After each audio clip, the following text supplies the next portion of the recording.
5개의 오렌지 씨앗. 인도에서 온 편지. 1887년은 홈스에게 잊을 수 없는 해라고 해도 과언이 아닐 것이다. 파라돌 챔버 사건, 아마추어 거린협회 사건, 소피 앤더슨 호 실종 사건, 우파섬에서의 모험 등 기괴하고 굵직굵직한 사건이 연달아 일어났기 때문이다. 내 기록에 따르면 이외에도 많은 사건이 있었지만 캠버웰 독극물 사건만큼 홈스의 추리와 탐정으로서의 능력이 돋보인 사건은 없었다. 하지만 지금부터 할 이야기의 기괴함에 비하면 그 사건도 어쩌면 싱겁다고 느낄지도 모르겠다. 때는 9월 하순의 어느 날이었다. 런던은 하루 종일 심한 폭풍우에 시달리고 있었다. 아침부터 시작된 바람은 온종일 야수와 같이 울부짖으며 거리를 질주했고 거센 빗줄기는 끊임없이 유리창을 두들겨댔다. 밤이 되어서도 그 기세가 전혀 수그러들 줄 몰랐다. 아니, 더 거세지고 있었다. 우리는 거대한 자연의 힘 앞에 무력할 수밖에 없었다. 즐기던 산책도 하지 못한 채 난로 앞에 앉아 각자의 일에 빠져 있을 뿐이었다. 홈스가 몰두하고 있던 일은 그동안 맡았던 사건들의 기록에 색인을 다는 일이었다. 하지만 그다지 즐거운 표정은 아니었다. 무엇이고 치우고 정리하는 것을 싫어하는 그로서는 어쩌면 당연한 일이었을 것이다. 하지만 달리 할 일이 없었다. 할 일이 없기는 나도 마찬가지였다. 아내가 친정에 간 사이 베이커가에 있는 홈스의 하숙집에서 며칠째 신세를 지고 있던 나는 병원에 출근도 못한 채 홈스 맞은편에 앉아 클라크 러셀의 해양소설을 읽고 있었으니까. 한 가지 위안이라면 홈스와는 달리 책에 아주 열중하고 있었다는 것뿐이다. 책의 내용이 재미있기도 했지만 창밖에서 들려오는 폭풍우의 포효가 마치 내가 소설 속의 거친 바다 한가운데서 서 있는 듯한 착각에 빠지게 했기 때문이다. 그런데 문득 내 환상을 깨고 들려오는 소리가 있었다. 초인종 소리였다. 나는 고개를 들었다. 홈스, 초인종이 울린 것 같지 않나? 이런 밤에 누굴까? 혹시 자네 친구가 오기로 되어 있나?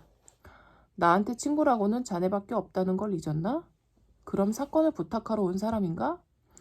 나는 밖에서 무슨 소리가 나는지 귀를 기울였지만 바람소리 때문에 아무것도 들을 수 없었다. 허드슨 부인의 손님일지도 모르지. 하지만 만약 의뢰인이라면 꽤 심각한 사건을 가져왔겠군.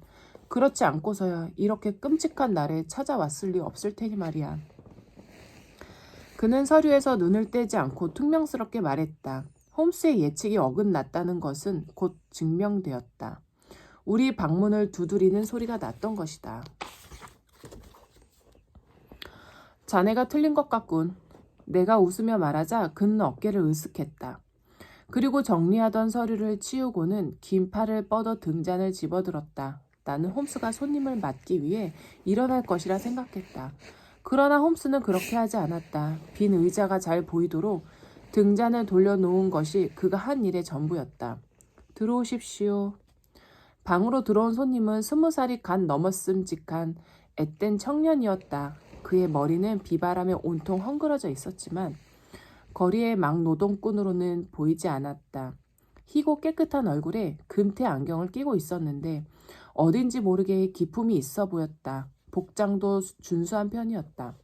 그러나 램프 불빛에 비친 청년의 얼굴은 몹시 창백했고 두 눈에는 불안의 그림자가 서려 있었다. 그는 안경을 밀어 올리며 공손한 태도로 입을 열었다. 먼저 죄송하단 말씀부터 드려야겠군요. 아늑한 두 분의 방에 난데없이 빗물을 떨어뜨리게 되었으니 말입니다. 밖에 날씨가 하도 험해서 본의 아니게 결례를 범하게 되었습니다. 그의 말처럼 그의 레인코트와 우산에서는 여전히 물이 뚝뚝 떨어지고 있었다. 그가 얼마나 고생을 하며 찾아왔을지 짐작이 갔다. 괜찮습니다. 조금 더 걱정하지 마십시오. 자, 우산과 레인코트를 이리 주십시오. 난로 옆에 걸어두면 곧 마를 겁니다. 그리고 불 옆으로 가까이 와 발을 말리는 게 좋겠네요. 그런데 당신은 남서부 지역에서 오셨군요. 네, 지금 서섹스주의 호샴에서 오는 길. 무심코 대답을 하던 청년은 깜짝 놀랐다. 아니, 어떻게 그걸... 당신의 구두 끝에 묻은 점토와 석회질이 섞인 흙을 보고 알았습니다. 그런 흙은 그 지역에서만 나니까요. 역시 프렌더가스트 소령님 말씀대로군요. 청년은 감탄하듯 고개를 끄덕거렸다. 프렌더가스트 소령이라 생각이 납니다. 카드를 칠 때 속임수를 쓴다는 억울한 오해를 받으셨던 분 말씀이군요. 그 일로 소령님께서는 아직도 홈스 씨께 감사하고 있습니다. 저런, 그 사건은 그렇게 감사를 받을 만한 일이 아니었습니다. 또 소령님께서는 홈스 씨가 참여한 사건치고 해결 안 된 사건이 없다고도 하셨습니다. 지나친 과찬이군요. 나 역시 완벽하지 않은 한 인간에 불과한 뿐입니다. 실패가 없을 수 없지요. 얼마 전에도 전직 배우였던 한 여성에게 깨끗이 당했답니다. 홈스는 씁쓸하게 웃었다. 보헤미아의 국왕을 쩔쩔매게 했던 아이런 애들러를 말하는 것이 분명했다. 하지만 성공하신 사건에 비교하면 실패하신 건 얼마 안 되지 않으십니까? 나는 그렇군요. 홈스 씨, 저는 정말이지 당신의 조언이 필요합니다. 그의 목소리는 애처롭기까지 했다. 조언이야 쉬운 일이지요. 그리고 부디 도와주십시오. 도움은 말처럼 쉬운 것은 아닙니다. 의지와 상관없기도 하고 말입니다. 나는 홈스가 이 청년의 청을 거절하려는 것은 아닌지 의심이 들었다. 그것은 청년도 마찬가지였다. 그러나 홈스는 빙그레 웃으며 손에 깍지를 뀌었다. 그제야 나는 홈스가 장난을 쳤다는 걸 알았다. 그만큼 오늘 하루가 지겨웠던 것이다. 오늘도 이 폭풍우를 뚫고 달려올 수밖에 없었던 가련한 청년을 놀리는 것은 옳지 않게 느껴졌다. 내가 인상을 쓰고 곱지 않은 시선을 보내자 홈스는 청년 모르게 한쪽 눈을 깜빡였다. 이제 그는 청년의 이야기를 진심으로 들을 준비가 되어 있었다. 아무튼 이야기부터 들어볼까요? 청년은 잠시 당황하는 듯했다. 하지만 이내 차분하게 입을 열었다. 아주 색다른 사건입니다. 제가 다루는 사건치고 색다르지 않은 것이 없었지요. 그러니 마음 놓고 말씀하십시오. 하지만 우리 집안에서 일어난 일만큼 이해하기 힘든 사건은 아마 없었을 겁니다. 어디서부터 이야기를 시작해야 할지 모르겠군요. 내 호기심을 자극하시는군요. 뭐 좋습니다. 생각나는 대로 이야기하시면 됩니다. 의문 나는 것은 나중에 질문하도록 하죠. 그리고 그 전에 성함부터 알려주시면 좋겠군요. 죄송합니다. 경황이 없어서 인사도 드리지 못했군요. 제 이름은 존 오펜쇼입니다. 청중은 정중하게 인사를 한 후 의자를 당겨 불 가까이에 앉았다. 간단히 말하자면 상속 문제지만 사실 이번 일은 저와는 무관합니다. 어쨌든 사건의 핵심을 분명히 이해하시도록 하기 위해서는 제 조부의 이야기부터 하는 게 좋겠군요. 그는 젖은 머리를 쓸어 올리며 이야기를 시작했다. 제 조부님은 서섹스 주에서도 꽤 이름이 알려진 지주였습니다. 그분은 두 아드님을 두셨는데 엘리아스 백부님과 바로 제 아버님이십니다. 아버님은 젊은 시절 컨벤트리에서 작은 고무 공장을 운영하셨는데 자전거가 발명되자 사업이 날로 번창했지요. 혹시 들어보셨는지 모르겠지만 오펜쇼 고무 타이어가 아버님 공장에서 생산된 것입니다. 아버님이 바로 그 타이어의 특허권자이셨지요. 이미 오래전에 비싼 값에 공장을 넘기고 은퇴하셨지만 그쪽 업계에서 조셉 오펜스라고 하면 아직도 모르는 사람이 없을 정도입니다. 엘리아스 백부님은 젊은 나이에 신천지인 미국으로 건너가셨습니다. 남부인 플로리다에서 큰 농장을 운영해서 제법 큰 재산을 모으셨다고 합니다. 남북전쟁 때는 남군으로 저 유명한 잭슨 부대에 입대하셨고 나중에는 후드 부대에 계셨는데 거기서 전적을 인정받아 대령까지 승진하셨습니다. 그러나 백부님의 군 생활은 그리 오래가지 않았습니다. 1865년 남군의 수령인 리 장군이 그랜트 장군이 이끄는 북군에 항복하면서 전쟁이 끝나버렸던 겁니다. 백부님은 다시 남부의 농장으로 돌아가셨습니다. 백부님이 영국으로 돌아오신 것은 그로부터 4, 5년 후였는데 1869년인지 1870년인지는 저로서는 확실히 모릅니다만 흑인들에게 시민권을 주자는 전쟁 후 미국 공화당의 정책을 참을 수가 없었다고 하시더군요. 어쨌든 백부님께선 석섹스주 호샴에 땅을 사서 정착하셨습니다. 제가 기억하는 백부님은 워낙 술을 좋아하셔서 늘 취해 계셨고 술버릇 또한 고약하셨습니다. 또 성질도 급해서 화도 잘 내셨고 말씨도 매우 거칠었습니다. 그 때문에 이웃과는 별로 좋은 관계가 아니셨습니다. 또 백부님도 그런 당신의 모습을 잘 알고 있으셔서 그랬는지 도무지 영지 밖으로 나가시는 법이 없었습니다. 사람을 만나는 것을 극도로 꺼리신 거죠. 아마 영지에 틀어박히신 후 런던에는 한 번도 가보신 일이 없을 겁니다. 백부님이 저택을 나서는 일이라고 해야 고작 정원을 거니시거나 백부님 소유의 근처 목초지에 나가 운동하시는 게 전부였습니다. 심지어는 당신의 동생이신 제 아버님과도 거의 만나지 않으셨습니다. 의도적으로 멀리하셨다고 하는 게 맞을 겁니다. 제가 백부님을 처음 뵌 게 12살 때였다고 기억하고 있습니다. 1878년이었죠. 그때 백부님은 아버님께 저와 함께 살게 해달라고 부탁하셨습니다. 그 후로 저는 백부님과 함께 살게 되었습니다. 가족과 이웃하고도 멀리 하시는 괴팍한 분이셨지만 제게는 더없이 인자한 분이셨습니다. 무척 귀여워해 주셨지요. 술에서 깨어 있을 때마다 백부님께서는 저와 체스를 두거나 주사위 놀이를 하는 것으로 소일하셨습니다. 그분의 낙이셨던 겁니다. 제가 나이가 들자 백부님께서는 당신의 대리인으로 사람들에게 소개하셨습니다. 그리고 제가 16살이 되었을 땐 사실상 그 저택 주인의 지위를 주셨지요.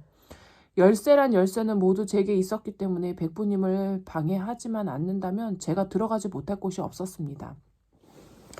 또 무슨 일이든 할 수 있었습니다. 그런 저에게도 한 가지 금지되어 있는 것이 있었는데 그건 다락방 출입이었지요.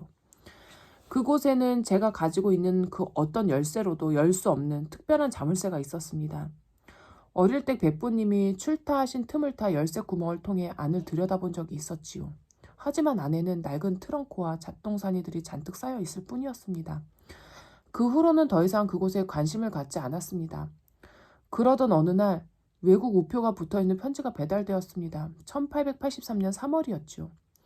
백부님께 편지가 오는 일은 없었기 때문에 분명히 기억하고 있습니다. 그분에게는 청구서 하나가 오는 일이 없었거든요. 저는 아침 식사 중이시던 백부님께 그 편지를 가져갔습니다. 백부님은 편지를 받아 겉봉을 살피더니 알 수 없다는 듯 고개를 갸웃거리시더군요. 인도? 퐁디셰리의 소인이라 도대체 이게 뭐지? 백부님은 낮게 중얼거리며 봉투를 뜯었습니다. 그런데 봉투 안에서 나온 것은 말라서 비틀어질 대로 비틀어진 오렌지 씨앗 5개였습니다. 조심스럽지 못한 백부님의 손길에 그것들은 접시 위로 떨어졌습니다. 아니 이게 뭡니까? 누가 장난을 친 모양이네. 저는 터져나오는 웃음을 참지 못하고 키드득 됐지요. 하지만 백부님의 얼굴을 본 순간 더 이상 웃음이 나오지 않았습니다. 백부님은 하얗게 질려서는 튀어나올 듯이 두 눈을 부릅뜬 채 덜덜 떨고 계셨던 겁니다. 식은땀까지 흘리면서 말입니다. 백부님, 저는 조심스럽게 그분을 불렀지요. 마치 기절이라도 한 게 아닌가 싶었거든요. 하지만 그분의 의식은 분명했습니다. 다음 순간 백부님은 제가 깜짝 놀랄 정도로 큰 소리로 외치셨습니다. KKK. 그분의 소리는 거의 비명에 가까웠습니다. 내 죄야, 내 죄. 오, 이럴 수가. 그게 무슨 말씀이세요, 백부님? 죄라니요. 백부님은 제 질문을 들으지도 않으시는 것 같았어요. 그저 힘없이 중얼거리셨습니다. 드디어 올 것이 온 거야, 올 것이. 백부님 왜 그러세요? 제발 정신 좀 차리세요. 도대체 무엇이 온단 말씀이세요? 저까지 두려워지기 시작하더군요. 저는 백부님을 흔들며 소리쳤어요. 그러자 그분의 입에서 미처 예상하지 못했던 말이 튀어나왔습니다. 죽음이다. 죽음이 닥쳐왔어. 떨리는 목소리로 간신히 이렇게 말한 백부는 그대로 2층으로 올라가 버리셨습니다. 저는 어찌된 영문인지 알 수가 없어서 당황했습니다. 하지만 백부님을 공포로 몰아넣은 것이 편지였던 것은 의심할 여지가 없었지요. 그래서 편지를 살펴보기로 했습니다. 다행히 편지는 식탁 위에 있었습니다. 봉투 안에는 그 오렌지 씨앗 5개가 전부였습니다. 어떤 쪽지나 편지도 없었지요. 그런데 봉투에 풀 붙이는 바로 위에 K라는 글자 3개가 붉은 잉크로 쓰여 있더군요. 백부님이 KKK라고 소리치신 건 바로 그것을 보셨기 때문일 거라고 생각했습니다. 그 외에는 별 이상한 점이 없었습니다. 저는 백부님이 걱정되었습니다. 몹시 흥분하고 계셨으니까요. 저는 2층으로 올라갔습니다. 하지만 층계를 다 올라가기도 전에 백부님을 만나고 말았지요. 그분의 손에는 녹슨 열쇠와 작은 청동 괴짝이 들려 있더군요. 둘 다 처음 보는 것들이었습니다. 저는 직감적으로 그 열쇠가 다락방의 열쇠라는 것을 알았습니다. 또 청동 괴짝이 다락방에 있던 물건이었던 것은 두말할 것도 없었습니다. 백부님은 여전히 흥분해 계셨지만 아까 처음 두려움에 떠는 모습은 아니셨습니다. 오히려 화가 잔뜩 나 있는 사람 같았습니다. 올 테면 와보라지. 나도 가만히 앉아서 당하지만은 않을 거야. 백부님은 입에 담지 못할 욕을 연신 해대셨지요. 그러다 저를 발견하셨는지 몇 가지 지시를 하셨습니다. 존, 메리에게 일러서 오늘 내 방에 불을 피워놓게 해라. 그리고 호샴시의 포뎀 변호사를 불러다오. 1시가 급하다. 변호사가 온 건 몇 시간이나 흐른 뒤였습니다. 집사가 백부님이 저와 변호사에게 함께 올라오라고 하셨다고 전해주더군요. 백부님의 방은 난로의 열기로 훈훈했습니다. 불이 활활 타오르고 있는 벽 난로에는 많은 양의 종이를 태운 것처럼 검은 재가 수북이 쌓여 있었습니다. 그리고 벽난로 옆에는 오전에 보았던 청동 괴짝이 뚜껑이 열린 채로 놓여 있었습니다. 안은 텅 비어 있더군요. 그런데 제 눈을 사로잡는 것이 있었습니다. 그 뚜껑에 KKK라는 글자가 뚜렷이 새겨져 있었던 겁니다. 백부님은 어제보다 10년은 더 늙은 것 같은 얼굴로 의자에 힘없이 앉아 계셨습니다. 존, 이제부터 유언을 하려고 하니 잘 들어다오. 포뎀, 그럼 시작할까? 전에는 어리둥절해서 아무 말도 못하고 멍청하게 서 있었습니다. 나는 나의 모든 재산을 내 동생 조셉 오펜쇼에게 물려줄 것이다. 존, 언젠가는 이 재산이 내 것이 될 것이다. 내 재산이 너와 내 아버지를 위해 쓰인다면 더 바랄 것이 없겠구나. 하지만 한 가지 조건이 있다. 내가 죽은 뒤에 악마 같은 녀석이 나타나서 재산을 내놓으라고 너희를 괴롭힐지도 모른다.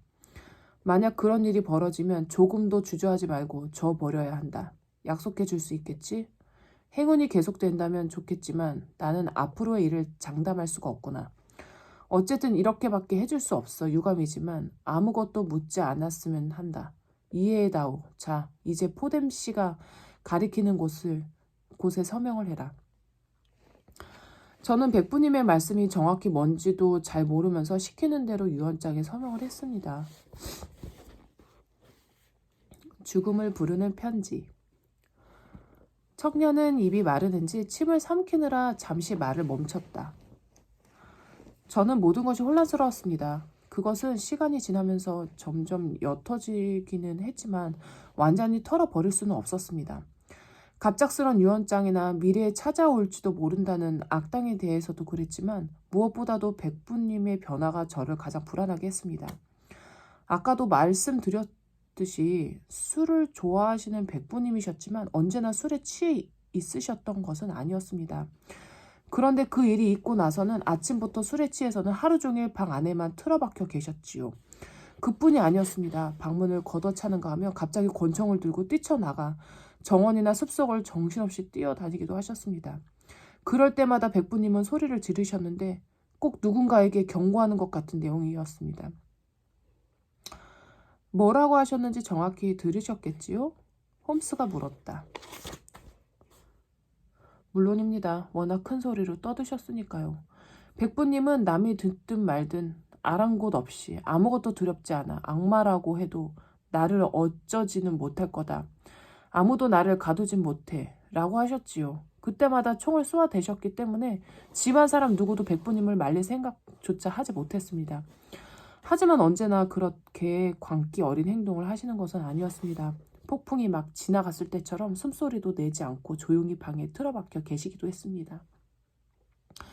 그럴 때마다 백부님은 세상에서 가장 끔찍한 공포와 대면한 사람처럼 두려움에 떠셨습니다. 그런 날은 아무리 추워도 마치 소나기라도 맞은 것처럼 온통 땀으로 젖어 계셨지요. 백부님의 이상한 행동 때문에 저를 찾아온 것은 아니실 테지요? 그렇습니다. 그 후에 끔찍한 일이 벌어졌기 때문입니다. 끔찍한 일이라면? 백부님께서 시체로 발견된 겁니다. 저런. 나는 깜짝 놀라 나도 모르게 안타까운 탄성을 지르고 말았다. 그러나 홈스는 표정 하나 변하지 않고 청년을 응시하고 있었다. 어떻게 발견되셨는지 자세히 설명해 주십시오. 네, 그날 밤에도 백부님은 잔뜩 취하셔서는 밖으로 나가셨습니다. 그것이 마지막이셨죠. 백부님의 시신은 정원 근처 연못에서 발견됐습니다. 녹색 거품이 둥둥 떠있는 연못에 엎드려 계셨지요. 몸에 외상은 없었습니다.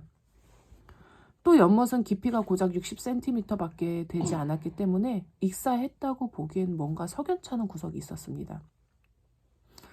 하지만 경찰에서는 자세히 조사해보지도 않고 발작으로 인한 자살이라고 판정했습니다. 근래 백부님의 상태가 정상이 아니었다는 것이 그런 결과를 가져오게 한 것 같습니다. 오펜쇼 씨는 그렇게 생각하지 않으시군요.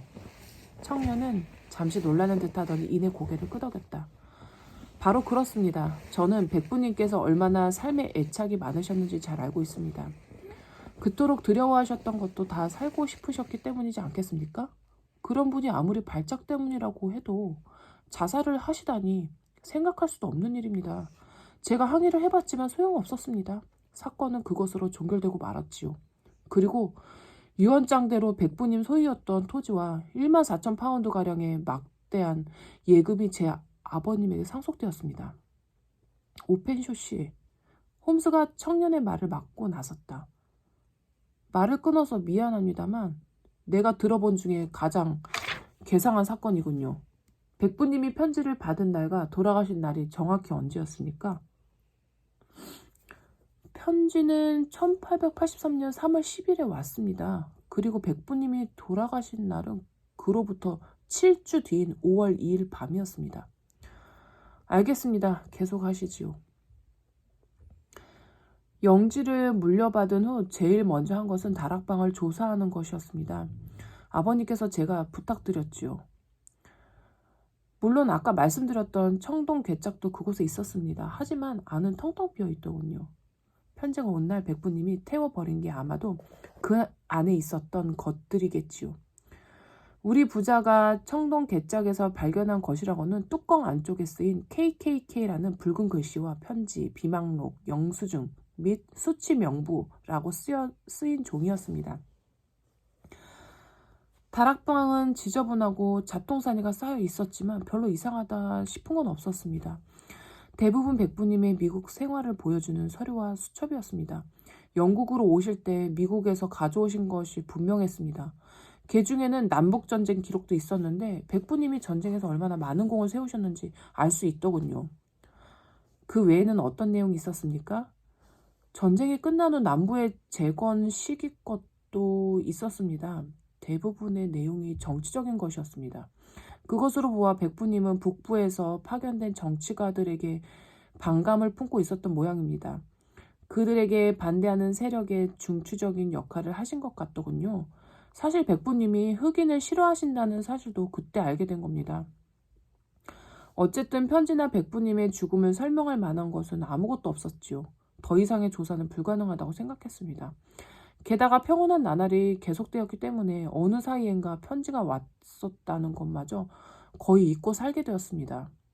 그러다 1884년 초에 아버님께서 그전 집을 정리하시고 호시암으로 완전 이사를 오셨지요. 우리 부자의 생활은 백부님이 생전에 원하셨던 대로 지극히 평화로웠습니다. 그런데 일이 생긴 겁니다. 홈스는 날카롭게 청년을 쳐다보며 입을 굳게 다물고 있었다. 때는 이듬해인 1885년 1월 4일 아침이었습니다. 우리 부자는 아침 식사를 마치고 집사가 가져온 우편물을 살피고 있었습니다.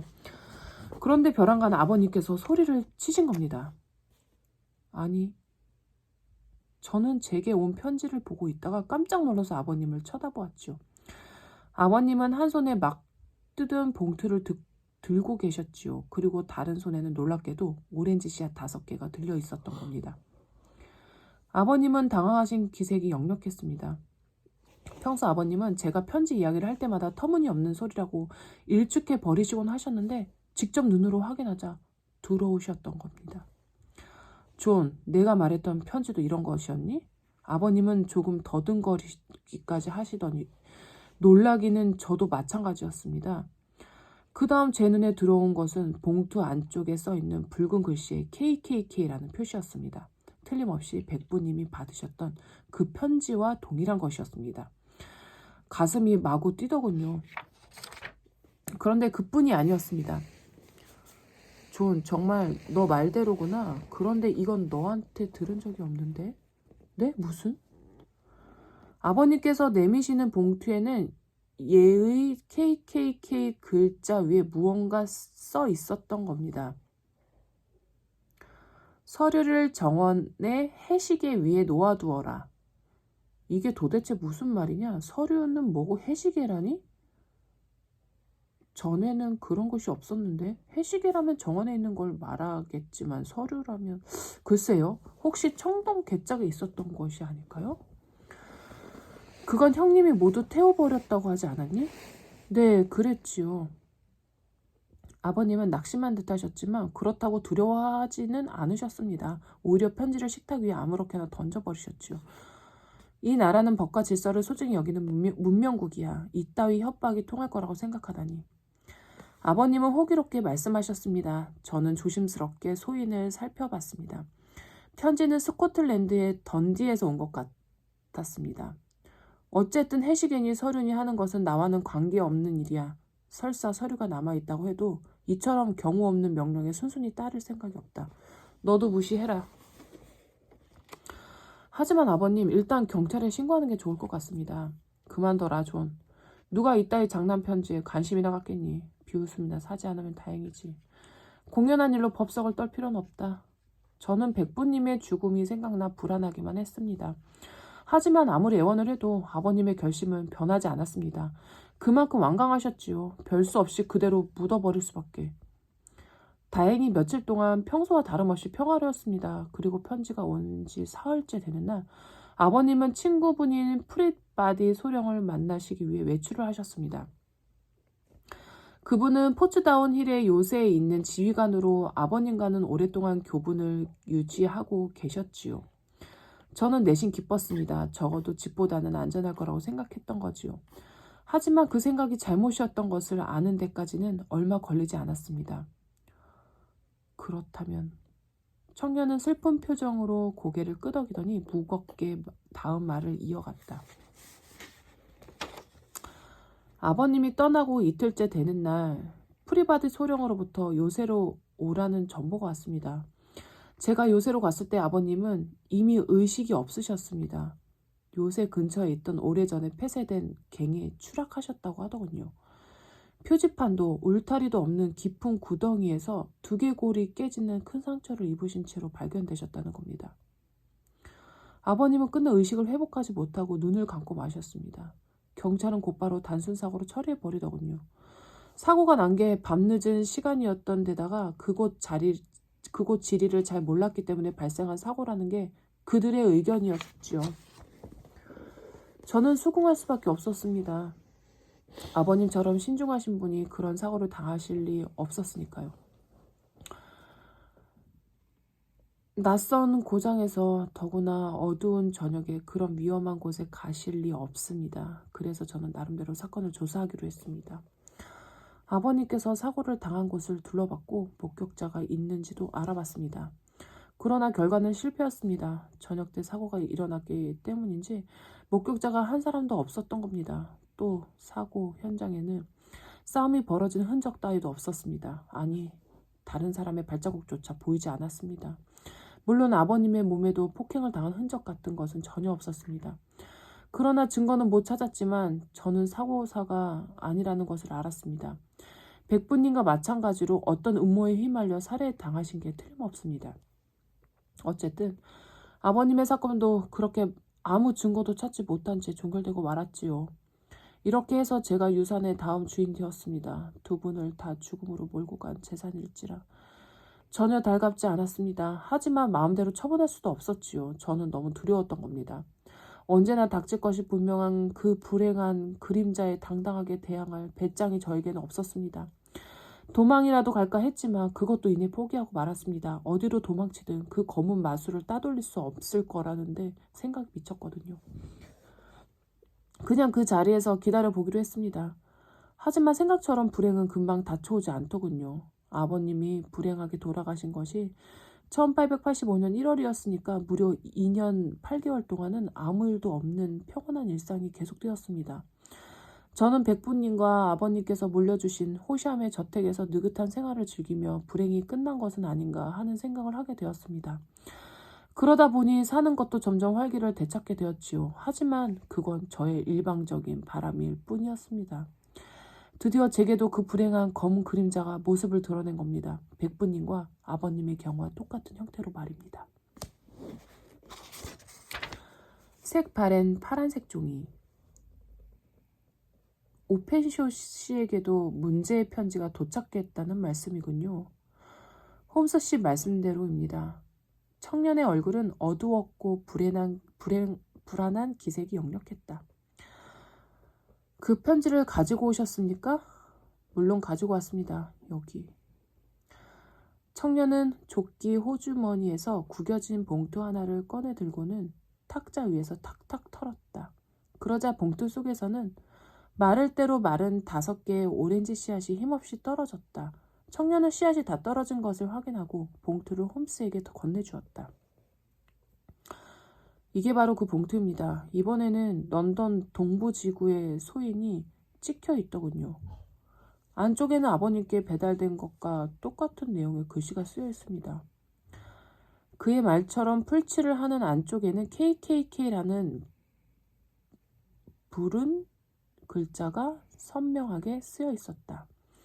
그리고 청년의 아버지인 조셉 오펜쇼에게 왔다는 편지처럼 서류를 정원의 해시계 위에 놓아두어라 라고도 쓰여 있었다.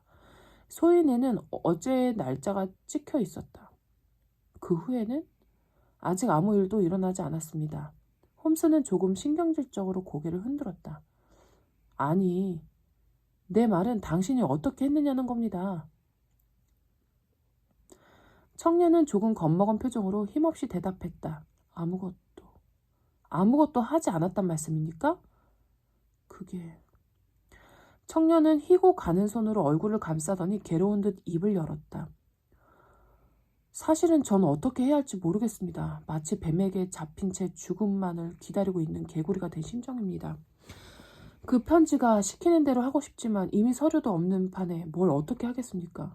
도망가고도 싶지만 그도 소용없는 짓이라는 건 이미 아버님을 통해서 증명되었고 말입니다. 악마에게 잡혀있는 것만 같습니다. 제가 더 이상 제 목숨을 스스로 지킨다는 건 불가능하겠지요? 저런. 홈스는 딱하다는 얼굴로 혀를 찼다. 이보시오 오펜쇼 씨, 그렇게 사기를 잃어서야 어떻게 문제를 해결하겠습니까? 지금은 행동할 때이지 절망하고 있을 때가 아닙니다. 그럴 시간이 없어요. 하지만 경찰에서도 무시해버린 지금 뭘 어떻게 해야 할지. 경찰에 신고하셨단 말입니까? 네, 하지만 제 이야기를 듣자마자 비웃더군요. 백부님과 아버님의 죽음은 의심할 바 없이 명백한 사고사이니 재고의 여지가 없다면서 말입니다. 또 그 편지와 오렌지 씨앗은 그저 누군가의 장난일 뿐 사고와는 아무런 관계가 없다고 했습니다. 지극한 우연의 일치라는 겁니다. 심지어 그들은 제가 지나치게 예민한 거 아니냐면서 정신 감정을 권하기까지 했습니다. 어리석은 사람들 같으니라고.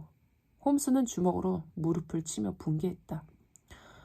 그래도 제가 재차 부탁하자 호위 경관 한 명을 제 집으로 보내주더군요. 그럼 지금 그 경관과 함께 오신 겁니까? 아닙니다. 그는 집을 지키고 있습니다. 그게 자신의 임무라고 하더군요.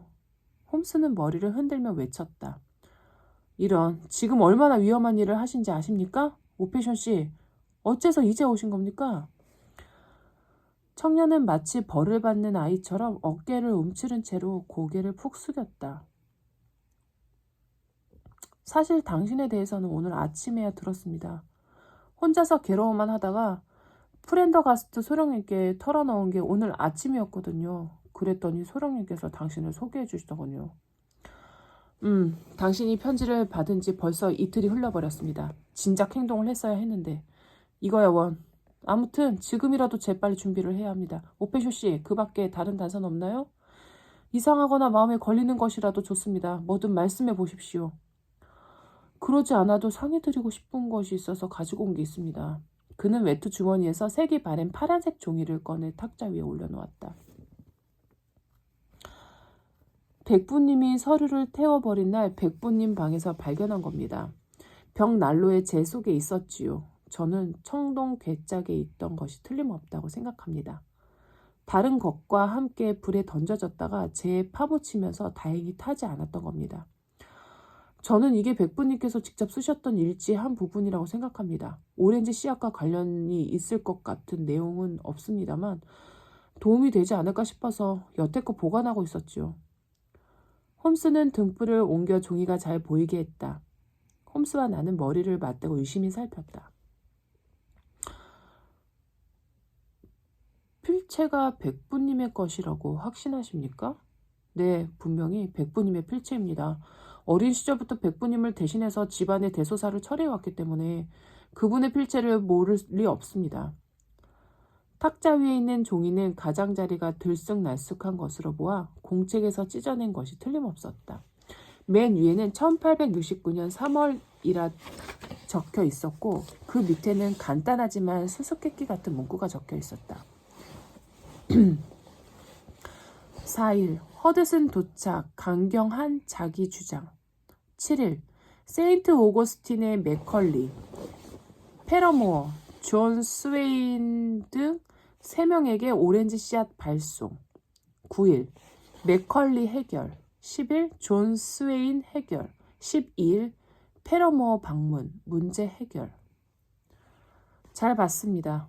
홈스는 종이를 청년에게 돌려주었다. 이것을 보니 생각했던 것보다 상황이 더 급하군요. 더 이상 토론만 하고 있을 시간이 없습니다.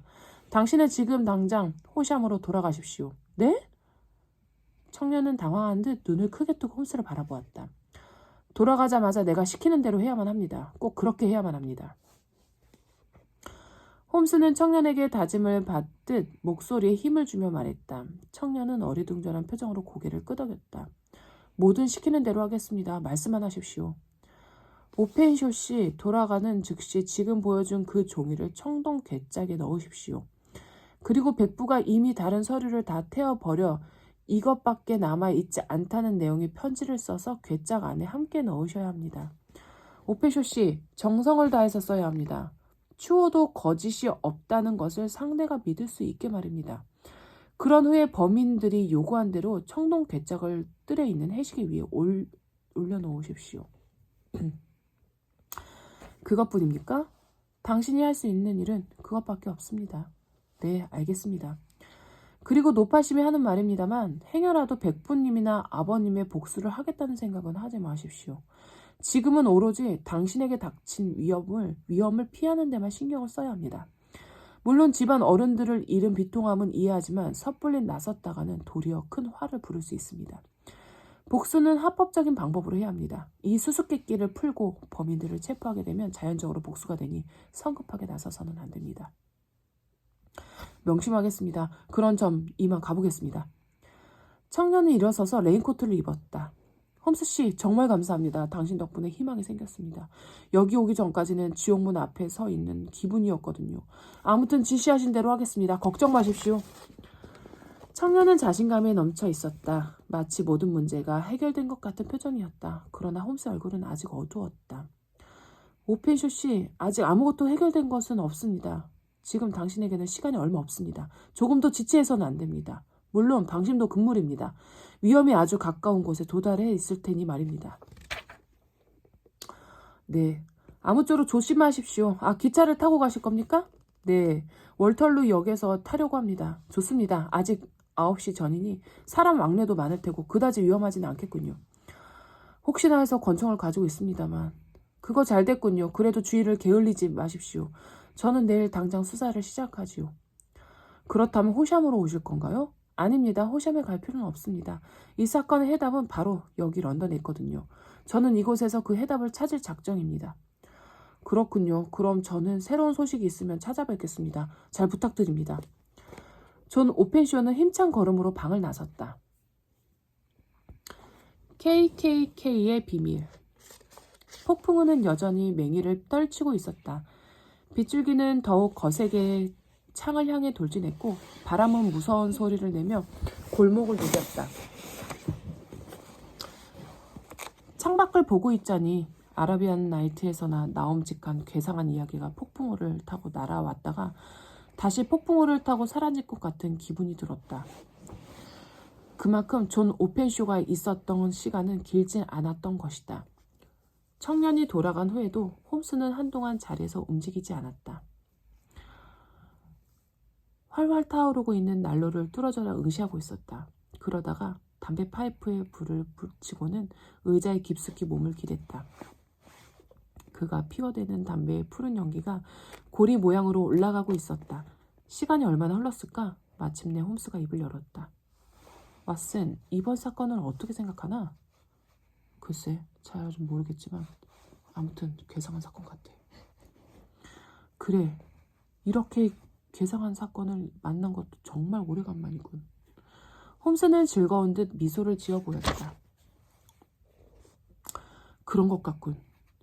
4개의 서명에 관계된 사건만큼이나 괴상한 것 같다. 내 생각도 그래. 하지만 그때 숄토 형제보다도 오펜쇼라는 청년이 한층 더 위험하다네. 홈스는 두 눈을 빛내며 말했다. 정말로 범인이 오펜쇼 씨를 노리고 있다는 것일까? 그건 두말할 것도 없이 분명하네. 그럼 도대체 누가? 홈스는 지그시 두 눈을 감았다. 그리고 손가락을 맞대고 깍지를 끼었다. 왓슨, 탐정은 말이야. 가능성이 있는 하나의 사실을 알게 되었을 때 과거의 원인부터 미래의 결과뿐 아니라 연쇄되어 일어나는 일들까지 모두 추론해내야 한다네. 프랑스의 동물학자인 퀴비에가 뺏 조각 하나만 가지고도 동물 전체의 생김새를 생생하게 그려냈듯이 사건의 한 부분만 가지고도 연결된 고리를 모두 알아내야만 하는 거야.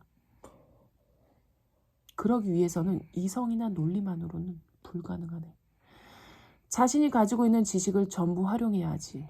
그건 다시 말하면 탐정은 모든 것에 통달하고 있어야 한다는 말이야. 하지만 그것은 요즘같이 교육도 얼마든지 가능하고 백과사전도 넘치는 시대라고 해도 한계인에게는 무리한 요구일 거네. 나 역시 아주 완벽하다고는 할 수 없지. 아, 내 지식의 범주라면 자네가 잘 알고 있겠군. 전에 분석해 놓은 것을 본 적이 있지? 아직도 가지고 있나? 이런, 어느새 들킨 모양이군. 자네 몰래 한다고 한 건데 말이야. 나는 약간 겸언쩍어서 얼굴을 붉혔다. 그것을 작성한 건 내가 홈스를 알게 된 지 얼마 되지 않았을 때였다. 그때 사건을 해결하면서 보여준 그의 지식은 나를 놀라게 하기에 충분했다. 그도 그럴 것이 홈스는 어떤 분야에서건 막힘이 없었다. 단순히 해박하다는 말로는 표현되지 않을 정도로 대단했던 것이다. 마치 내 눈에는 그가 걸어다니는 백과사전 같았다. 그래서 나는 몇 개의 분야로 나누어서 그의 지식뿐 아니라 능력들의 정도를 가늠해 봤던 것이다. 지금 생각해도 특이한 기록이긴 하지. 아직 치우지 않았다면 여기 어디인가 있을 텐데. 나는 자리에서 일어나 책장을 뒤지기 시작했다. 결혼 전에 나는 그것을 책장 구석에 꽂아 두었던 것이다. 다행히 그것은 아직 그 자리에 있었다. 셜록 홈스의 분야별 수준 분석. 지질학. 80km 이내 지역의 흙은 모르는 게 없음. 옷이나 구두에 묻은 것만으로도 출신지를 파악. 화학, 해박함.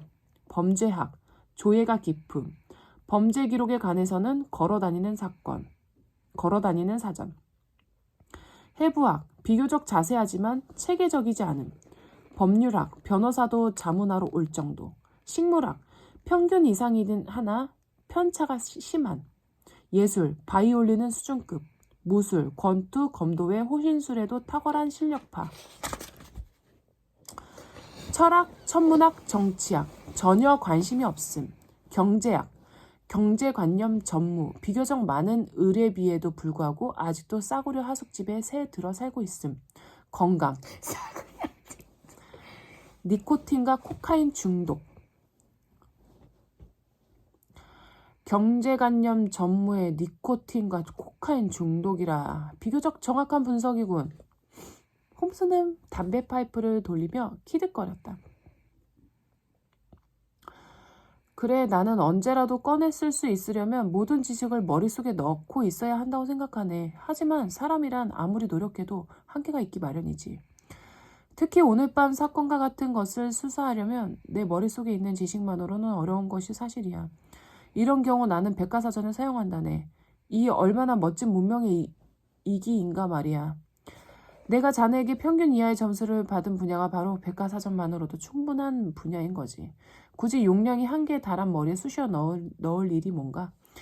아무튼 이번 사건도 백과사전이 필요하다네. 자네 기왕 책장 앞에 서 있으니 선반의 백과사전에서 K 항목 부분을 찾아주겠나? 나는 백과사전을 꺼내어 K 부분을 펼친 채 탁자 위에 놓았다. 그러나 홈스는 백과사전은 거들떠보지도 않았다. 왓슨, 존 오펜쇼라는 청년의 백부라는 사람이 왜 영국으로 돌아왔을 것 같나? 향수병 아니겠나? 나이가 들면 고향이 그리워지는 법이니까 말이야. 그럴지도 모르지. 하지만 그 나이에 오랜 습관을 바꾼다는 것은 좀처럼 쉬운 일이 아니라네. 더구나 노인들에게 더할 나위 없이 매력적인 기후인 플로리다에서의 생활과 이 춥고 음산한 영국의 의외로 외로운 생활을 단순히 향수병 때문에 막교환했다는 건 아무래도 이해가 되지 않는군. 나는 그렇겠군. 분명 엘리아스 오펜쇼에게는 돌아올 수밖에 없는 이유가 있었을 거야. 아까 청년은 자신의 백부가 남북전쟁 후에 정치활동을 한 것 같다고 했어. 그가 남부에서 농장을 한 것과 남군에서 군대 생활을 한 것으로 보면 그것은 사실일 거야. 무슨 이유에선가 그곳에서 생활을 더 이상 할 수 없었고 결국 영국의 시골 한 구석에서 숨어 지내게 된 거지. 그는 편지가 오기 전부터 무언가 두려워하고 있었네. 병적일 정도로 사람들을 피하고 집 안에서만 지냈다는 게 바로 그 증거지. 그렇다면 그를 그토록 두려움에 떨게 한 것은 과연 무엇이었을까? 그 문제의 답을 찾을 수 있는 단서라고는 고작해야 오펜쇼 집안에 보내진 편지가 전부라네. 왓슨, 세 통의 편지 소인이 어느 곳의 것이었는지 기억하고 있나? 맨 처음 온 것은 인도의 퐁디시엘이었고 두 번째는 스코틀랜드의 던디, 그리고 마지막 것이 런던의 동부지구였네. 그럼 이 세 지점의 공통점을 알 수 있겠나? 모두 항구라는 것 말고는 글쎄 잘 모르겠군. 범인들이 배를 타고 움직였던 걸까? 맞았네. 뭐라고? 나는 깜짝 놀랐다. 알고서 한 말이 아니었기 때문이다. 그들이 배를 타고 있다는 건 확실하네. 자, 그럼 이번에는 다른 각도에서 생각해보세요. 첫 번째 살인사건은 인도에서 편지가 도착한 지 7주 만에 일어났어. 그리고 두 번째 살인은 편지가 배달된 지 사흘 뒤에 일어났지. 발신지는 스코틀랜드였고 말이야. 7주일 대 4일. 왜 살인이 일어난 시간이 달랐던 걸까? 편지를 보낸 후 발신지에서 호시안까지 가는 시간 아니었겠나? 자네 말대로라면 편지가 도착한 후 바로 사건이 일어났어야 하지 않겠나? 편지가 호시암에 도착하기 위해서도 시간은 필요하니 말이야. 그렇군. 난 더 이상은 모르겠네. 아까도 말했지만 범인은 배를 타고 이동했어. 하지만 사건이 일어날 때까지 소요된 시간을 고려한다면 그들이 탄 배는 범선이었던 거지. 범선? 놈들은 희생자에게 사전에 경고 메시지를 담은 편지를 발송하고 항구를 출발했어. 아마 배달된 직후에 곧 실행하려고 생각했을지도 모르지. 어쨌든 요즘 우편물은 증기선으로 운반된다는 건 자네도 잘 알고 있을 걸세. 인도에서 영국까지가 아무리 멀다고 해도 증기선으로는 7주나 걸리지 않는다네. 하지만 범선이라면 상황은 다르지. 바람에 의지해서 가는 속력으로 증기선을 따라잡는다는 건 불가능한 일이었지. 결국 편지는 놈들이 예상한 것보다 훨씬 빨리 희생자의 손에 도착했던 거야. 그들이 가까스로 영국의 항구에 도착했을 때는 협박장이 대령에게 배달되고 나서 7주일이나 지난 뒤였고 말이야. 하지만 두 번째 편지가 온 스코틀랜드와 영국의 거리는 인도에 비하면 얼마 안 되네. 이번에도 편지는 증기선에 실렸지만 거리가 가까웠기 때문에 그렇게 차이가 나지 않았어. 그러니까 나흘 뒤에 실행할 수가 있었던 거야. 아니 홈스, 나는 가슴이 덜컥 내려앉는 것 같았다. 자네 추리대로 살인이 일어난 게 놈들이 호시암에 도착했던 날이라면 이번 범인은 오늘이라도 일어날 수 있다는 거 아닌가? 나는 방금 돌아간 청년이 걱정되었다. 정말로 그를 노리고 있다면 이 밤에 그를 혼자 보낸 것이 과연 잘한 일인지 의문이 들었던 것이다. 내가 아까 젊은 오펜쇼에게 조심하라고 한 것도 그 때문이었네. 편지를 바로 런던에서 붙였으니 말이야. 우리에게는 시간이 별로 없는 셈이지. 지구의 반을 돌며 살인을 계획하다니 지독한 놈들이군. 도대체 이유가 뭘까? 놈들이 원한 건 시종일관 서류였어. 분명히 첫 번째 희생자인 오펜쇼 대령이 불태워버렸다는 그 서류를 드릴 거네. 놈들은 그것을 위해서라면 다른 사람의 목숨쯤은 아무렇지도 않게 해치우고 있어. 그만큼 서류의 내용이 중요하다는 거겠지. 하지만 문제는 놈들이 아직 그것이 이미 세상에 존재하지 않는다는 것을 모르고 있다는 것이네. 그런데 홈스, 자네 계속해서 범인을 놈들이라고 하던데. 범인은 한 명이 아니기 때문이네. 아무리 힘이 센 자라고 해도 검시관들을 모두 속일 정도로 단 한 번의 건장한 남자를 해치우기는 쉽지 않거든. 완벽하게 사고로 위장한 솜씨로 미루어 본다면 범인은 좋게 서너 명은 될 거야. 대단한 지략과 결단력을 갖춘 자들이고 말이네. 결국 KKK라고 하는 건 그들이 속한 집단의 약칭이지. 정말 그런 집단이 있을까? 왓슨, 혹시... 홈스가 갑자기 내 쪽으로 몸을 내밀며 목소리를 낮추고 말했다. 쿠클럭스 클랜이라고 들어본 적 없나? 아니, 처음 듣는데. 홈스는 그제야 백과사전을 펼쳐 무언가를 찾았다. 이거야. 홈스는 내가 볼 수 있도록 내 쪽으로 백과사전을 밀어놓더니 손가락으로 한 부분을 짚었다. 쿠클릭스 클랜, 약칭은 KKK. 총의 놀이새를 당길 때 나는 소리를 본떠서 지은 민간 주도의 극우 비밀 결사 이름. 이 비밀 결사는 남북전쟁 후 남군 출신의 일부 급진적인 재향 군인을 중심으로 결성된 단체로 결성되자마자 남부 여러 주에 지부가 설치되는 등 급속도로 세를 넓혀 나갔다. 특히 테네시, 루이지애나, 캐롤라이나, 조지아, 플로리다 주에서의 활동이 두드러졌다. 이들의 주된 활동은 정치적 행동 외에도 흑인 유권자 협박 및 정치적 신념에 반하는 자들을 폭행, 살해, 추방하는 것이다. 이들에게 표적이 된 사람은 먼저 일반적으로 그 단체를 상징하는 형상이나 참나무 어린 가지, 멜론 씨앗 또는 오렌지 씨앗 등을 받게 되는데 이때는 과거의 신념을 공개적으로 부인하거나 자발적으로 국외로 도망치는 방법밖에 없었다. 만약 정면으로 대항하려 한다거나 아무런 조치도 취하지 않았을 경우에는 반드시 기이한 죽음을 맞이하게 되었다. 역사상 그들의 경고를 받고도 무시한 사람이 단 한 사람도 없다는 사실은 이 결사의 막강한 조직력과 체계적인 활동 방식을 엿보게 한다. 또한 조직의 보안이 철저했기 때문에 불법적으로도 잔인무도한 활동에도 불구하고 단 한 명의 조직원도 검거된 기록이 없다. KKK는 미국 정부와 남부의 의식이 있는 시민들의 노력에도 불구하고 여러 해 동안 맹위를 떨치며 사람들을 공포로 몰아넣었다가 1869년 갑자기 역사에서 사라져버렸다. 그러나 이와 비슷한 백인 우월주의에 입각한 소수 급진 세력의 활동은 아직도 지속되고 있다. 내가 다 읽고 고개를 들자 홈스는 책을 덮으며 말했다. 사건의 내용이 틀리지 않았다면 KK가 해체된 시기와 오펜쇼 대령이 미국을 떠나 호샴에 숨어 지내기 시작한 시기가 거의 일치하다네. 이게 정말 우연의 일치일까? 홈스는 내 대답을 기다리지 않고 말을 잇고 있었다. 오펜쇼 대령이 전쟁 후 했다던 정치 활동이 바로 KKK 활동이었던 거야. 그리고 그가 미국에서부터 가지고 와 아무도 몰래 숨기고 있던 그 서류들은 그 단체와 관계된 것이었고 말이네. 아까 오펜쇼 청년이 보여준 것도 KKK의 비밀 기록이었다는 것은 의심할 여지가 없어. 그 종이에 쓰여있던 이름은 자세히 기억나지 않지만 세 사람에게 오렌지 씨앗을 보냈다고 했던 걸 자네도 기억할 거야. 그것은 두말할 것도 없이 KKK가 그들에게 경고장을 보냈다는 기록이었던 거네.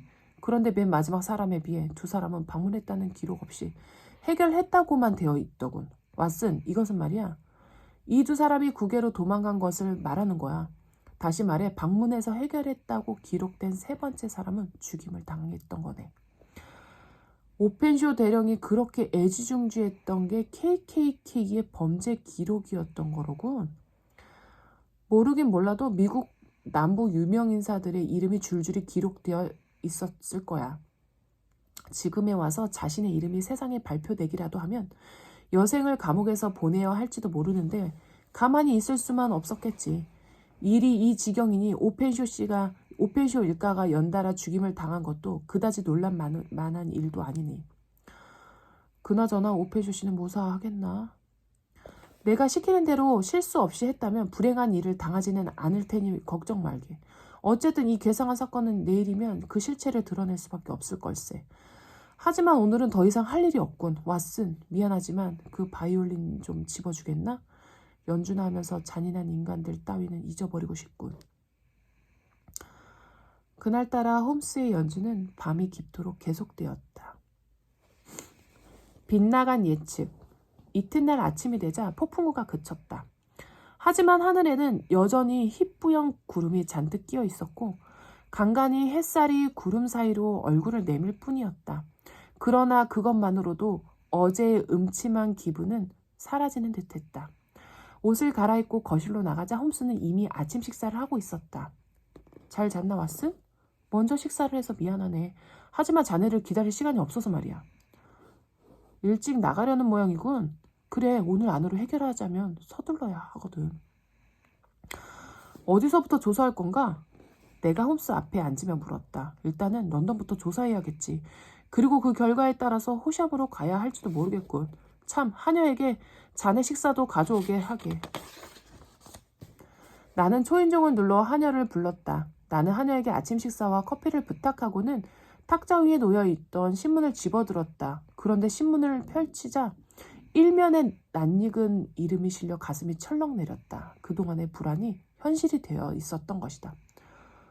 홈스, 큰일 났네. 나는 감정을 어찌하지 못하고 흥분해서 소리쳤다. 이미 늦어버렸어. 어떻게 이런 일이. 홈스는 재빨리 내가 들고 있던 신문을 낚아챘다. 기사는 워털루 다리의 비극이란 제목으로 일면 중간쯤에 실려 있었다.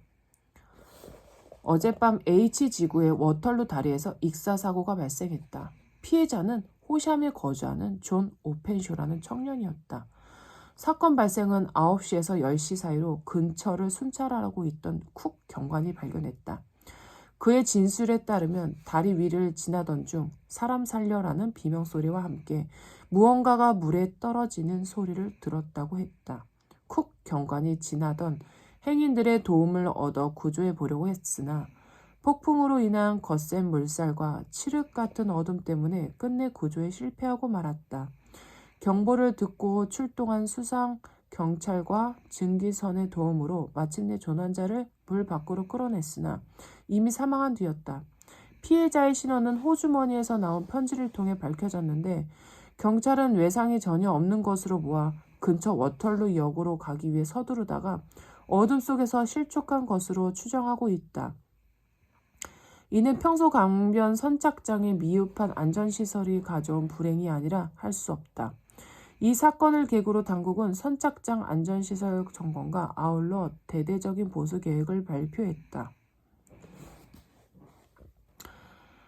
긴 침묵이 이어졌다. 그의 얼굴에는 아무 표정도 나타나 있지 않았지만 심하게 요동하고 있는 것은 분명했다. 그렇지 않아도 오늘 아침에 잠에서 깨어났을 때 불길한 예감이 들었는데 마침내 입을 연 홈스의 목소리는 우울하게 짝이 없었다. 그는 곁에서 보기가 안타까울 정도로 낙담하고 있었다. 왓슨, 내 자존심이 완전히 상처를 입고 말았네. 개인적인 감정의 문제이긴 하지만 말이야. 멀리서 나를 찾아온 젊은이를 불기의 객이 되게 하다니. 교활한 놈들. 사고를 당한 템스 강변은 이곳에서 워털루 역으로 가는 직선로가 아니야. 그런데 오펜쇼는 왜 거기까지 가서 사고를 당한 걸까? 아니, 놈들이 어떻게 그를 유인했느냐가 올바른 질문이겠지. 더구나 그 사건이면 아무리 폭풍우가 치는 밤이라고 해도 행인이 있었을 텐데 어떻게 목격자가 없는 걸까? 홈스의 목소리는 격앙되고 있었다. 그는 벌떡 일어나더니 신경질적으로 손을 쥐어짜며 방 안을 분주하게 오갔다. 창백한 얼굴이 붉게 타오를 정도로 그는 흥분하고 있었다. 지금껏 난간에 부딪힌 홈스는 여러 번 보았지만 지금처럼 흥분하는 모습은 처음이었다. 나는 조용히 앉아 내 친구가 어떤 결론에 도달하기를 기다렸다. 마침내 그가 외쳤다. 좋아. 내가 살아있는 한 이 잔인한 자들은 반드시 잡아 보이겠대. 기필코 법의 심판을 받게 하고 말겠어. 그는 말을 마치자마자 모자를 집어들었다. 어디를 가려고 그러나? 경찰서로 갈 건가? 아니, 그들은 믿을 수 없어. 그들이 조금만 주의 깊었다면 세 사람이나 비극을 맞는 일은 없었을 걸세. 그리고 그들에게 가봤자 단서가 있을 리 없어. 이번에는 내 스스로 경찰이 되어서 함정을 만들 거네. 아무리 무능한 경찰이라도 함정에 빠진 쥐새끼들을 붙잡을 수 있겠지. 홈스가 나간 후 나도 병원으로 가기 위해 서둘러 집을 나섰다. 그날따라 병원에는 환자가 많았다. 내가 베이커가의 학습집으로 다시 돌아온 것은 해가 저물고도 한참이 지났을 때였다. 그러나 그때까지도 홈스는 돌아와 있지 않았다. 나는 피곤한 몸을 의자에 파묻고 그가 돌아오기만 기다리다가 깜빡 잠이 들었다. 그러나 이내 문 열리는 소리에 정신이 번쩍 들었다. 홈스였다. 그는 몹시 지친 얼굴로 탁자 위에 있던 빵덩어리를 집어서는 개걸스럽게 먹었다. 아직도 저녁을 못 먹은 건가? 지금이 몇 시인데? 시계바늘은 막 밤 10시를 가리키고 있었다. 아침 식사 이후로는 아무것도 먹은 게 없거든. 끼니를 찾아 먹을 생각도 하지 못했어. 그럴 여유도 없었지만. 그럼 뭘 좀 찾아낸 건가? 물론이야. 홈스는 물을 한 잔 들이키더니 그제야 만족스러운 미소를 지었다. 놈들은 이미 내 손 안에 있어. 오펜쇼 일가의 원한을 푸는 것도 시간 문제일 뿐이네. 이제 어떻게 할 건가? 그 점이 재미있는 부분인데 내가 범인들에게 그들이 한 것과 똑같이 죽음의 경고장을 보낼 작정이네. 뭐? 그럼 범인이 누군지 알아냈단 말인가? 홈스는 나를 향해 의미심장한 웃음을 지어 보이고는 선반에 있던 오렌지 하나를 쪼갠 다음 씨를 빼낸 후 그 중에서 5개를 가려 봉투에 넣었다. 그러고는 붉은 잉크로 봉투 뒷면에는 J.O.의 대리 S.H 겉면에는 미국 조지아주 사바나항 범선 론 스타호 선장 제임스 컬훈이라고 적었다. 이 편지는 사바나항에 먼저 도착해 있다가 놈들이 탄 범선 론 스타호를 맞이할 걸세. 홈스는 개구쟁이처럼 키득거렸다. 이 편지를 보게 되면 아무리 사람 하나 죽이는 것쯤 눈 하나 깜짝하지 않는 냉혹한 놈이라고 해도 발 뻗고 잠을 자지는 못할걸? 오렌지 씨앗을 의미하는 게 무엇인지 누구보다도 잘 알 테니 말이야. 죽음의 예고장이 주는 공포를 스스로 또 맛보게 되겠지. 커룬 선장이란 자가 범인인가? 한마디로 우두머리라네. 물론 다른 놈들도 잡을 거야. 하지만 그 전에 두목부터 잡아야겠지. 그나저나 이자가 범인이라는 것은 어떻게 알았나? 홈스는 무언가 잔뜩 적혀있는 종이를 호주머니에서 꺼냈다. 왓슨, 이것은 오늘 하루 식사도 거르며 로이드 선박협회의 기록과 낡은 신문을 뒤져서 알아낸 성과물이라네. 바로 1883년 1월에서 2월에 걸쳐 퐁디쉐리 항에 기항했던 모든 배들의 이름과 입항했던 날짜지.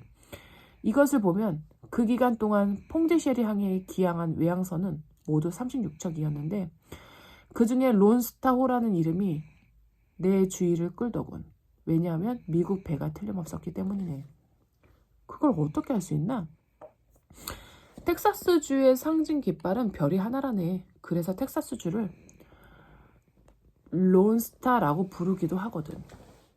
거기다 텍사스주가 어떤가? KKK 조직이 활동했던 미국의 남부가 아닌가. 게다가 그들은 런던을 향해 출항했더군. 엘리아스 오펜쇼가 죽은 날이 5월 2일이니까 시기적으로도 꼭 들어맞아. 홈스는 신이 나서 계속 말을 했다. 다음에는 스코틀랜드의 던디 항에 입항한 배를 조사해봤지. 아니나 다를까 론스타호가 기항했더군. 때는 1885년 1월이었어. 오펜쇼 청년의 아버지가 살해된 달이로군. 맞았어. 그런데 그 배가 지금 런던에 정박 중이었던 거야. 그럴 수가. 지금부터 계속 템스강 엘버트 부드에 머물러 있었던 걸로 기록되어 있었네. 내 짐작이 확신으로 바뀌는 순간이었지. 나중에 알아본 바에 따르면 론스타호의 선원들은 선장과 두 사람의 항해사를 제외하고는 모두 핀란드와 독일인이었어. 물론 선장과 항해사들은 미국인이었지. 더구나 어젯밤 이 세 명의 미국인이 배에서 내렸다가 밤 11시가 넘어서야 돌아왔다는 거야. 이 정보를 알아내느라 부두의 하역 인부에게 1파운드나 줬다네. 부두에 가봤단 말인가? 그래, 놈들은 보았나? 유감스럽게도 그러지 못했어. 곧바로 엘버트 두부에 가보았지만 이미 놈들은 오늘 아침 조류를 타고 템스 강을 따라 떠난 뒤였다네. 범인들은 목적을 잃었기 때문에 더 이상 머무를 이유가 없었던 거지. 목적지는 사바나 항으로 되어 있더군. 강 어귀에 있는 그레이 문샌드로 전문을 보냈더니 론스타호가 통과한 지 몇 시간 되었다는 답전이 왔어. 지금쯤 놈들은 굿윈스를 지나 화이트섬 근처를 항해하고 있을 거야. 놈들이 이미 떠나버렸다면 어떻게 잡을 셈인가? 이미 손을 써뒀네. 목적지인 사바나 항해 경찰에게 전문을 보냈거든. 세기의 살인자가 곧 도착할 거라고 말이야. 내가 보내는 이 협박 편지 역시 증기선을 타고 놈들보다 먼저 그곳에 도착해 있을 거네. 결국 놈들은 사바나 항에 도착하자마자 오렌지 씨앗이 든 이 편지를 받게 될 거야. 그리고 놀랄 사이도 없이 경찰이 건네는 쇠고랑을 차게 되겠지. 홈스는 자랑스럽게 편지를 흔들며 말했다. 이때만 해도 나는 모든 것이 예상대로 이루어질 것이라고 굳게 믿었다. 그러나 우리는 뜻하지 않은 상황에 직면해야만 했다. 사바나의 경찰로부터 범인들을 체포했다는 연락이 끝내 오지 않았던 것이다. 아니, 오펜쇼 일가의 살해범들은 홈스가 보낸 오렌지 씨앗을 받아보지도 못했다. 범인들이 그들 못지않게 영악한 인간이 자신들을 뒤쫓는다는 사실도, 자신들이 표적이 되었다는 사실도 끝내 모른 채 폭풍 속에서 실종되어 버린 것이다. 그 무렵 폭풍우는 전에 없이 강했고 오랫동안 지속되었다. 그 때문에 수많은 배가 바다 밑으로 가라앉았다. 론스타호도 그중 하나라는 소문이 돈 것도 무리는 아니었다. 선원클럽에 갔던 홈스가 론스타호의 비극적인 소식을 가져온 날, 나와 홈스는 대자연의 힘 앞에 무력한 인간의 능력에 대해 생각하면서 멍하게 앉아만 있었다. 그 후 우리가 론스타호에 대해 들은 것이라고는 어떤 선원이 대서양 한복판에서 L.S라고 새겨진 선미 조각이 떠다니는 것을 보았다는 소식이 전부였다. 끝. 다음 기 요셉이 들어주잖아. 바다 밑으로 가라앉아서 죽었어 결국에.